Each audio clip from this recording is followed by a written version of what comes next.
In this video, King Bullet took several stabs at me specifically, and then he went through my video and tried to debunk it. And to solve all our differences, we basically had this one big 4-hour debate, and it was 3 parts, and I won 2 of them, meaning I won the entire debate.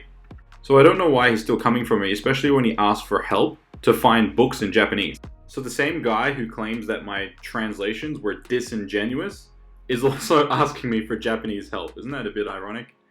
Well, anyways, so before we begin, I'd really appreciate if you hit the subscribe button. I'll be trying to upload some more content to YouTube. So for now, just sit back and enjoy the video. Power is given a divine state gifted from an ancestor of all ninja, who uses the principles of all of existence to control the universe. Once again using the term Shinra Bansho, which in this case is more obvious that they're referring to the universe. So I have no idea what Jisho you used or what dictionary you used, but this is not one of the most reliable dictionaries to use. So my professor recommended jisho.org because it's a really accurate dictionary, and even Google states that it's reliable or one of the most reliable. So when you type in Shinra Bansho, it does not come up with all things in the universe. It says all things in nature, the whole of creation. Even in some of the other fan translations that people have translated, which isn't me, they stated that it was not Shinra Bansho meaning all things in the universe. They used exactly what's stated here, which is all things in nature. This is just straight cap. Whereas this is what it should say. Also, if you read this carefully, it says a divine state is gifted from the ancestor of ninja that uses the principles of all creation to command all things in nature. He's talking about Izanagi, the ability. And the person that uses Izanagi happens to be an ancestor of Naruto, who gives this divine gift to Naruto. So Naruto is not the person who commands all things in nature. And then if you read it in conjunction with the paragraph, like the actual explanation, it says only those who carry these traits will be given power from the Sage of 6 Parts for the first time. So we clearly know that they're talking about Hagoromo is the one with the power, or the ability to create. As we know, we don't see Naruto using Izanagi, instead he's using the Sage of 6 Parts Sage Mode. So that's the gift that he was given. Not the power to bust universes like this weird fan translation. Kaguya is capable of threading, weaving, creating dimensions. I know you have a certain person in the community who thinks this isn't like an actual creation feat for some reason, even though it literally is. The person who thinks this assumes it's like recycling, but that doesn't even matter. So if you actually read the panel, in no way, shape or form does the actual panel, like I'm talking about the paragraph, you read these entire paragraphs, it doesn't say once that this ability creates dimensions. What it says is that it's able to connect people to different dimensions. So in the first paragraph it says it's a technique that Kaguya, who owns the Rin Sharingan, uses. In an instant she can move the world she's in together with other people to a different dimension. So she's not creating dimensions, she can just move between dimensions. You see a portal open, people go through, they come out the other end. That's pretty much what the Ame no Minaka is. It is not a dimension creating ability. So if that's the case, does Kaguya actually create her dimensions? Now that's the real question, because she's never been proven to do so within the actual anime, nor has she been proven to do so within the manga. Nor has anyone in the entire Naruto verse ever proven to create an entire dimension or a universe. It's never been stated, and it's never been shown. And Kaguya used the truth-seeking orb, and it stated that it would be the start of a new time space.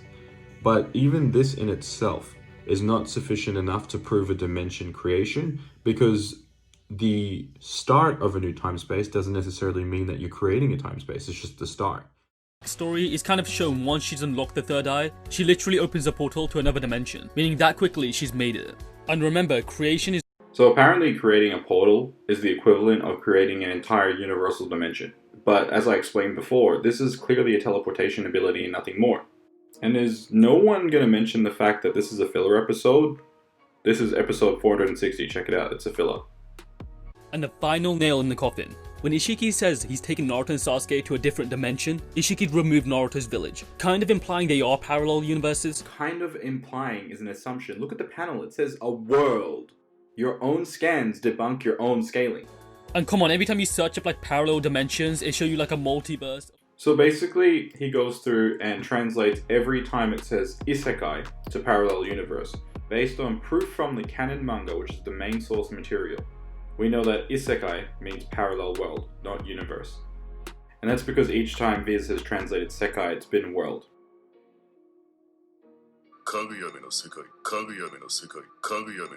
So based on how they've translated sekai to mean world, specifically referring to Kaguya's worlds or Momoshiki's worlds, this means that they're referring to worlds instead of universes, because that's what was translated and proven from the manga. Because official Viz translations are more reliable than fan translations. It encloses the power of all creation or existence, a chaos-invoking jet black orb. Now the term used by all of creation or all of existence is once again Shinra Bancho, which does usually refer to universe as we established earlier on. Even if you think it doesn't, that's fine. We know it's actually stated within the manga that the expanding truth-seeking orb actually expands and covers the entire time-space, resetting it. And we know that the dimension is referred to as a parallel dimension. You might have seen this other translation going around saying it rather seals the power of all of the chakra types. However, chakra is never mentioned at all. If you look at the yellow highlighted parts, it states this: the power of all chakra types is sealed inside a huge black ball of chaos. But according to this guy... However, chakra is never mentioned. However, chakra is never mentioned. However, chakra is never mentioned. Again, if you look at the bottom of the orb panel, and you look at the yellow section that I've highlighted, it says chakura. Here is the kanji. I guess that Google Translate didn't come through for you this time, didn't it?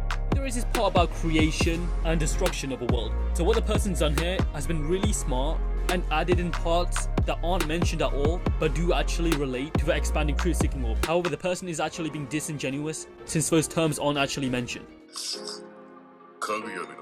Kinshiki stated Kaguya no Sekai, in other words, Kaguya's world. That's what Viz officially translated it to be, as you can see in the translation. Because they translated Kinshiki's statement to be world for Sekai, this would mean that this particular kanji here would also be world, not universe, even though Sekai can mean several things. So after the dot here, it says create the world again. So here is where they put the kanji for world, or Sekai. Here is the kanji for create, or skuri. As you can see, here's the definition for skuri. And here's the kanji for again, which is kais. And it can mean return, or back again, or pay back, etc. So as you can see, in the bottom line here, I put even reshapes the world, because when you put the word like create again, so it's like recreating or reshaping the world, that's what it means together. Now, in the middle sentence is where you can see the power to let the world come to naught. That's where the destruction part comes in. However, it mentions that Zeshi is used, so after looking into it, the term might actually be related to Buddhism evolution, which means it's the law of creation and destruction. Here he claims that he was the one who explained Zeshi, which is the law of destruction and creation, but this is word for word what I wrote at the bottom of the translation. So I'm going to give you the benefit of the doubt and just assume that you didn't understand what you were translating or reading, and that's why you thought parts were incorrect, or you didn't translate the bottom part underneath the orb, because that's probably why you didn't understand where the power of all chakra types is sealed inside the black ball came from. So that brings us to the end of this video. If you see any other weird translations, just send me a message on Discord. Otherwise, don't forget to subscribe. Peace.